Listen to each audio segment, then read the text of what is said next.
ಆತ್ಮೀಯ ಶಿಕ್ಷಕ ಬಂಧುಗಳೇ, ಸ್ಟೆಪ್ ಅಪ್ ಫಾರ್ ಇಂಡಿಯಾ ಇವರು ಕೊಡಮಾಡಿರ್ತಕ್ಕಂಥ 4ರಿಂದ 7ನೇ ತರಗತಿಯ ಮಕ್ಕಳಿಗೆ ಸರಳವಾಗಿ ಇಂಗ್ಲೀಷನ್ನು ಓದಲಿಕ್ಕೆ ಬರೀಲಿಕ್ಕೆ ಸಹಾಯಕವಾಗಲಿ ಅಂತ ಕೆಲವು ಅಕ್ಷರಗಳನ್ನು ಹಾಗೆ ಶಬ್ದಗಳನ್ನಾಗಿರ್ಬೋದು, ವಾಕ್ಯಗಳನ್ನು ಸರಳವಾಗಿ ಇಂಗ್ಲೀಷ್ನಲ್ಲಿ ಓದಲಿಕ್ಕೆ ಮಗು ಕಲಿಯೋದಕ್ಕೋಸ್ಕರ ಕೆಲವು ಸೋರ್ಸ್ಗಳನ್ನು ತಯಾರಿಸೋದ್ರೊಂದಿಗೆ ಅದನ್ನು QR ಕೋಡ್ ಮೂಲಕ ತಮಗೆ ತಲುಪಿಸ್ತಾ ಇದ್ದಾರೆ.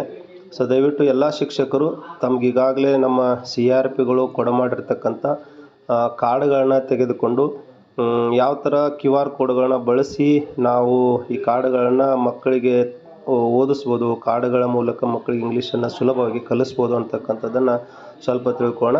ಎಲ್ಲರೂ ಈಗಾಗಲೇ ತಮ್ಮ ಹತ್ತಿರ ಸಿಕ್ಕಿರ್ತಕ್ಕಂಥ QR ಕೋಡ್ಗಳನ್ನು ತೆಗೆದುಕೊಂಡು ಅಲ್ಲಿ QR ಕೋಡ್ಗಳನ್ನು ಯಾವ ಥರ ಸ್ಕ್ಯಾನ್ ಮಾಡಬೇಕು ಅಂತಕ್ಕಂಥದ್ದನ್ನು ತಿಳಿಸ್ಕೊಡ್ತಿದ್ದೀನಿ. ಸೊ ಫಸ್ಟು ತಾವು ಏನು ಮಾಡಬೇಕು ಅಂತಂದರೆ ತಮ್ಮ ಮೊಬೈಲ್ನಲ್ಲಿರ್ತಕ್ಕಂಥ ಕ್ರೋಮನ್ನು ಓಪನ್ ಮಾಡಬೇಕು. ಕ್ರೋಮನ್ನು ಓಪನ್ ಮಾಡಿದ ತಕ್ಷಣ ಅಲ್ಲಿ ಸರ್ಚ್ ಆರ್ ಟೈಪ್ URL ಅಂತ ಬರುತ್ತೆ. ಅದರ ಮುಂದುಗಡೆ ಒಂದು ಏನೋ ಸ್ಕ್ಯಾನ್ ಕ್ಯಾಮ್ರಾದೊಂದು ಐಕಾನ್ ಬರುತ್ತೆ. ಸೊ ಐಕಾನ್ ಮೇಲೆ ಕ್ಲಿಕ್ ಮಾಡಿ. ಕ್ಲಿಕ್ ಮಾಡಿದಾಗ ನಿಮಗೆ ಒಂದು ಸ್ಕ್ಯಾನರ್ ಬರುತ್ತೆ. ಸ್ಕ್ಯಾನರ್ ಬಂದ ತಕ್ಷಣ ಅದನ್ನು ನೀವು QR ಕೋಡ್ ಮೇಲೆ ತೋರಿಸಿದಾಗ ಒಂದು ಬ್ಲೂ ಕಲರ್ ಲಿಂಕ್ ಬರುತ್ತೆ. ಆ ಲಿಂಕ್ ಮೇಲೆ ತಾವು ಕ್ಲಿಕ್ ಮಾಡಬೇಕು. ಸೊ ಅದು ನೇರವಾಗಿ ಆ ಒಂದು QR ಕೋಡು ತಮಗೆ ಓಪನ್ ಆಗುತ್ತೆ.